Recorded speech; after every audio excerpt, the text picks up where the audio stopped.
I first encountered the Book of Giants in a temple of dust, not a real temple, but one assembled from fragments, shattered tablets from Qumran, whispers from Enochian lore, Akkadian curses, and the broken bones of a forgotten world, what the scholars call apocrypha, what the watchers called evidence.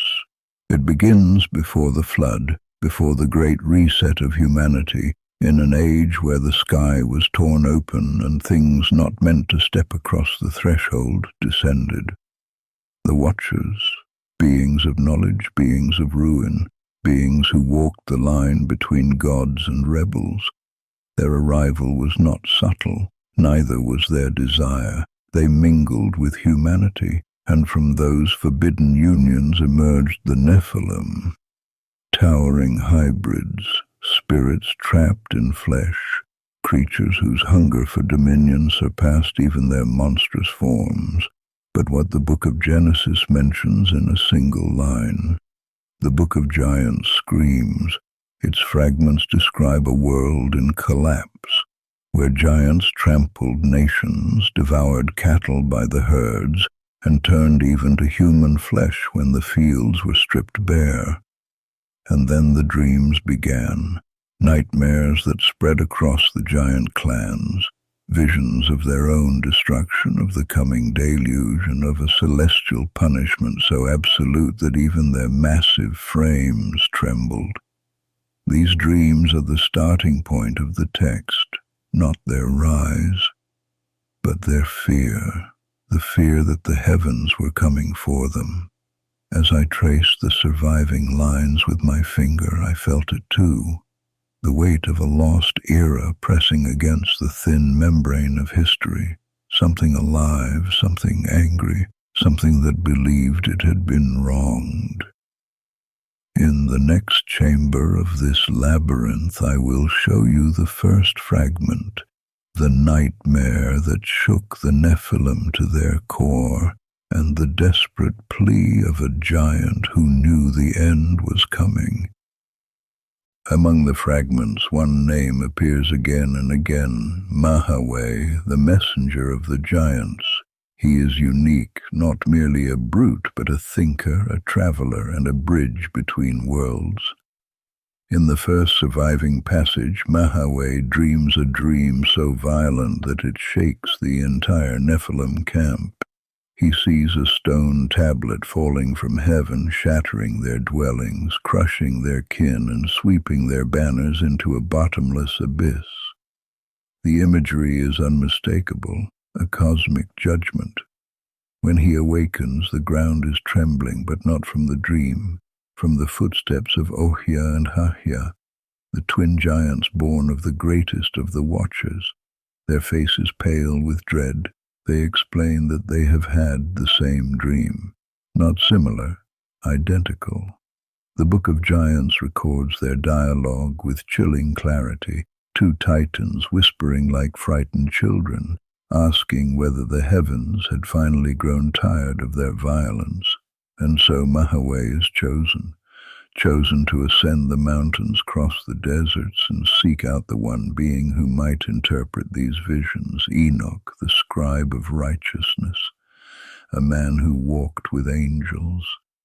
For the first time, the giants are afraid, not of war, not of hunger, but of something they cannot strike with their fists, prophecy. Mahaway sets out on his impossible journey, through wastelands scorched by his kin, across mountains cracked under their weight, past villages abandoned in terror. The Book of Giants gives no precise map. It doesn't need to.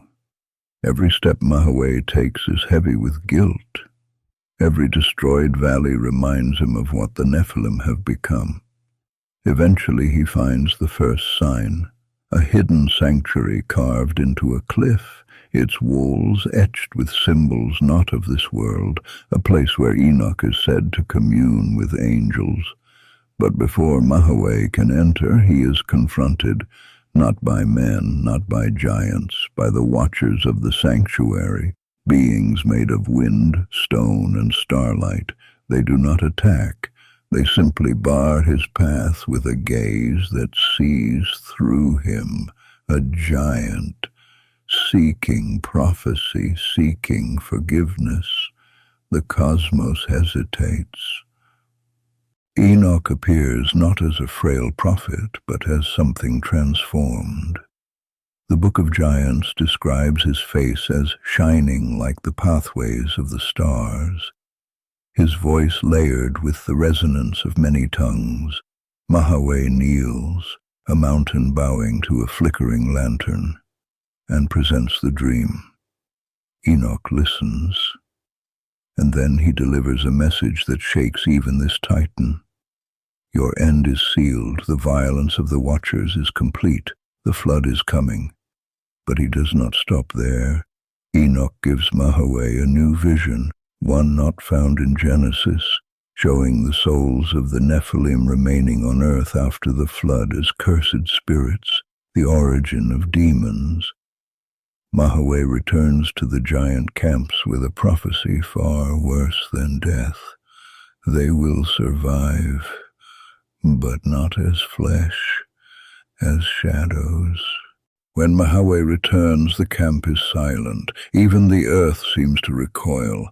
The giants gather around him, warriors, tyrants, kings of an age about to vanish, and they listen as he recounts Enoch's warning. Some weep, some rage, some collapse into the dust, but one group refuses to accept fate, the Watchers themselves. Their plan is simple and catastrophic, to create even greater monstrosities to survive the punishment, to build weapons capable of wounding heaven. The Book of Giants preserves one chilling line. They sought to war against the tempest, but the sky does not negotiate, the sea does not bargain. Judgment does not blink. The flood does not begin as rain. It begins as a sound, a roar from the upper firmament, as if the sky itself is being torn apart. The giants look up and understand instantly. Their dreams were not warnings, they were countdowns. The waters burst from the deep, the rivers rise like serpents, the horizon dissolves.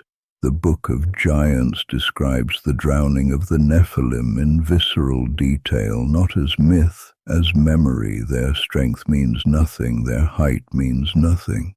Water is the great equalizer.